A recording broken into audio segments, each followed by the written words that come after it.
Assalamualaikum, hörmətli Şərq Türkistanlıq qarindoshlar. Şərq Türkistan xəbər agentliğinin xəbərlər proqramısında görüşünüzü qızğın qarşı alırıq. Төндә тәфсилий мәзмунны диктанларга sunumuz. Şərq Türkistan sürgünde hökuməti Amerikanın Xitayda turuşluq elçisi David Bedio'nun Xitay Cəmiyyət Xavfsizligi ministri Wang Xiaohong bilan yığın çaqırğanlığını ayıpladı. Xitayning Zuani yer shari vaqt to'rining 17-iyun kunidagi xabarida aytilishicha, Xitayning davlat ishlari komissari va jamoat xavfsizligi ministri Wang Xiaohong payshanba kuni Beijingda Amerikaning Xitoyda turishliq bosh elchisi David Bedio bilan ko'rishganda Xitoyning Amerika bilan zararlik chekimlikka qarshi turish va qonunsiz ko'chmalarni yurtiga qaytarish qatorliq qonun ijro qilish sohalarida amaliy hamkorlik o'rnatishni xohlaydiganligini hamda har ikki davlatning bahs saodat uchun foydali natijalarni qo'lga keltirishga tirishadiganligini bildirgan. Wang Xiaohong Amerikaning Xitoy bilan o'xshash yo'nalishda hamkorlashib, barobar pozitsiyani saqlab, bir-birining andishiga hurmat qilishini va ikki davlat munosabatining taraqqiyotiga aktiv energiya kirgizishni umid qilganligini aytgan. Bosh elchi Perdo o'z navbatida zararlik chekimlikka qarshi turish, qonunni ijro qilish qatorliq sohalarda almashtirish va hamkorlikni ilgari surish orqali ikki taraflik munosabatning aloqachisi va yordamchisi bo'lishni xohlaydiganligini bildirgan. Şərq Türkistan sürgünde hökuməti Amerikanın Xitayda turuşluq elçisi David Bedio və Xitay Bexatarlıq Ministerligining ministri Xitayning Şərq Türkistandagi Uyğur və başqa Türkiy xalqlarga qarata yurgizayotgan irqiy qirg'inchilik jinoyatiga mas'ul Xitoy katibash Wang Xiaohongning yaqinda olib berilgan uchrashishini qattiq aybladi. Hukumatning 22-iyun kuni e'lon qilgan axborotida mundaq deyildi. Elchi Bedio 2025 yili 25-iyun kunidagi ijtimoiy axborot supsi X'dagi bayonotida Wang bilan birga Xitoy Amerika qonunini ijro qilish, zararlik modda fentaniyal masalasi haqida muzokaralashganligini bayon qilgan. Bu yig'in normal va do'stona olib berilgan bo'lib, irqiy qirg'inchilikchi hokimiyatning yuqori darajalik katibashi bilan normal yo'sinda olib berilishi haqiqatan kishini hayron qoldirdi. Şərq Türkistan sürgünde hökumətinin tashqi ishlar va bexatarlik ministri Salih Xudoyor elchi David Bedio'ning xalqimizga qarata irqiy qirg'inchilik yurgizishga mas'ul bo'lgan Xitoyning yuqori darajalik diplomati bilan birlikda yig'inda muzokaralashganligini qattiq ayblaymiz. Xitoy katibashi Wang Xiaohongga ziyofat bermay jazo berishga tegishli dedi. Şərq Türkistan sürgünde hökuməti dunyo xalqiga va Amerika xalqiga Xitoyning Şərq Türkistonda yurgizayotgan vahshiy qilmishlarini Donald Trumpning dastlabki hokimiyatining 2021 yili 19 yanvarda irqiy qirg'inchilik deb e'tirof qilganligini eslatdi. Bu e'tirof yilmi kuchga ega. 1948 yildagi irqiy qirg'inchilik ahdnomasini imzolagan bir davlat bo'lish sifati bilan Amerika bexatarlik hamkorligi to'niga o'rnab olib, jinoyatchilar bilan hamkorlashish emas, irqiy qirg'inchilikning oldini olish va irqiy qirg'inchilik jinoyatchilarini jazolash majburiyatiga ega bo'lib, Xitoy Jamoat Xavfsizlik Ministerligi bilan bo'lgan har qanday hamkorlik bu majburiyatga zid bo'lib qolmay, yana keng ko'lamlik nazarband ostiga olish, tug'mas qilib etish, qiynash, diniy va kulturini yo'qotish, qul amgakiga silish va a'zo yig'ib olishga mas'ul apparatlarni qonunlashtirdi. Şərq Türkistan sürgünde hökuməti bu atalmış qonun ijro qilish hamkorligining Xitoy va Xitoy Kompartiyasining Amerika fuqarolarini o'z ichiga olgan muajiratga Uyg'urlarga qarata olib berayotgan chegara halqagan bostirish qilmishini davomlashtirishini jasoratga ega qiladi va kuchaytiradi dedi. Xitoy uzundan buyon chet eldagi o'qituvchilarni qo'rqitish, parokandachilik qilish, ularni jimiqtirish, chet el organlarini kontrol qilishda qonun ijro qilish sistemasidan qalaymaqon foydalandi va qonun sistemasini strategiyalik qalaymaqon ishlatdi. Bu taktikalar texnik keng bo'lgan qonun turg'izish strategiyasining bir qismi. Qonun va adliya sistemasini qurollantirib, Xitoy hokimiyatiga qarshi siyosiy o'qituvchilarni qonunsiz qilib etish, jinoyat hisoblash va palachalga tushirishni maqsad qiladi. Bu qonun turg'izishning asosli misoli 2018 yildan 2022 yilgacha bo'lgan bir Xitoy fuqarosining tashqi ishlar ministri Salih Xudoyor ustidan sungan SLAPP da'vosi. Bu da'vo oxirida 2022 yili 1-oyda rad qilingan bo'lib, Xitoy bilan munosabatlik o'yinchilarning Amerika adliya sistemasidan foydalanib, qonunliq mustaqillikni tashabbus qilish harakatini bostirish bilan shug'ullanganligini ko'rsatib berdi.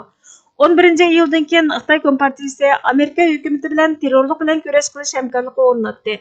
Xitoy Kompartiyasi bu xil ta'sirni Şərq Türkiston Uyg'ur qo'g'dug'ichilarini yomon ko'rsatish uchun tezlik qo'llandi. Hatto tinch yo'l bilan mustaqillik ko'rishi qilayotganlarni o'z ichiga olgan barliq o'qituvchilarning hammasini terrorchi deb qalpoq kiydirdi. Bu bayonlar shuningdek keyin taraqqiy qilib, keng ko'lamli davlat yetakchiligidagi irqiy qirg'inchilik faoliyatiga asos soldi.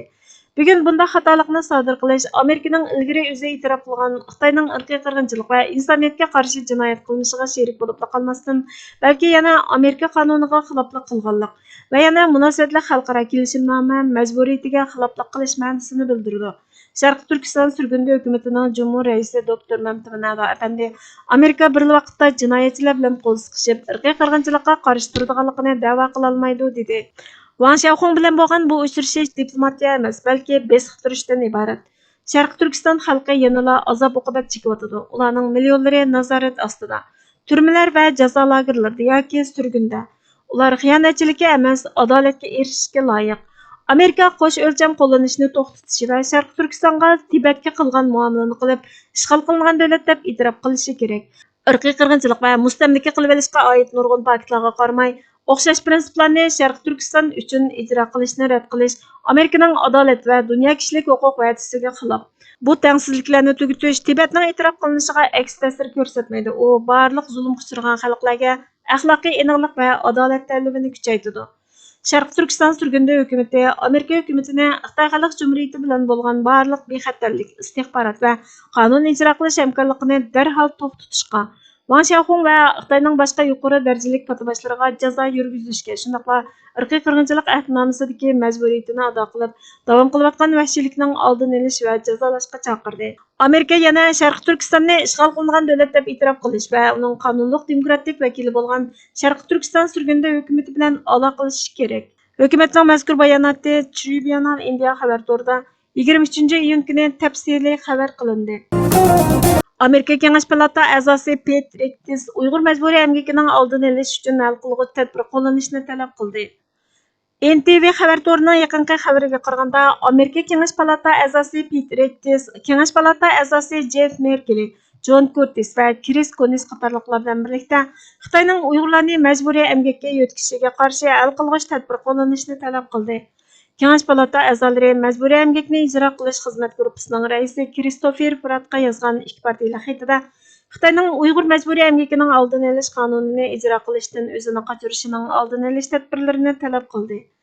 Rektis 2025-yili 18-iyun kuni Amerika Davlat bexatarlik ministrligiga yozgan xatida bu yuqorida tilga olingan birlashma tekshirishga asosan atalmish Şinjanning sirtiga emgak kuchlarini majburiy yetkazish programmasini hal qilish va Xitoyning Amerika qonuniga xiloflik qilishini to'sishda Uyg'ur majburiy emgakining oldini olish qonuni bo'yicha tizimlikdagi o'rinlarning ko'rinarli kengayishining texnik ko'p oldini olish tadbirlarining zarur ekanligi aniq deyildi. Uyg'ur majburiy emgakining oldini olish qonuni majburiy emgakni ijro qilish xizmat guruhisini majburiy emgak bilan shug'ullanuvchilarning o'rin tizimligini saqlashga yetaklaydi. Hozir bu tizimlikda 144 o'rin bor bo'lib, birinchi oyda 37si qo'shilgan. Kengash palata a'zolari 2025-yili 7-oyning 18-kunigacha majburiy emgakning oldini olishni ijro qilish xizmat guruhining Xitoyning emgak kuchlarini yo'tkazish planiga qarshi turish va xususiy tarmoqlar bilan aloqalashib, Uyg'ur majburiy emgakning oldini olish qonunining moslashganligini oshirish plani to'g'risida doklad berish yig'inini talab qilmoqda ekan. Shu samimizda bo'lg'ayki, millat bo'lish oldi bilan inson bo'lishni shart qiladi. Milliy ruh hech qachon insonlik, odamiylikni payhon qilish badaliga insho bo'lgan emas. Biologiyalik mavjudlik milliy ruh qatl qilingan insonlik bilan bir gavda ichida hargizmo put tirab tura olmaydi. Milliy ruh bo'lsa, milliy da'voning jinidir. Islom bu ruhni ko'klatguchi zilal suv misoli hayotlik manbasidir. Hurlik va mustaqillik bo'lsa, ushbu hayotlikni muhofazat qilishning kafolatidir. Burhan Muhammadning Asoratda inson va insonlik buhroni nomli maqolasidan elindi. Bugungi xabarlarimiz bu yerda oxirlashdi. Bizga vaqt ayirganingiz uchun ko'pdan ko'p rahmat.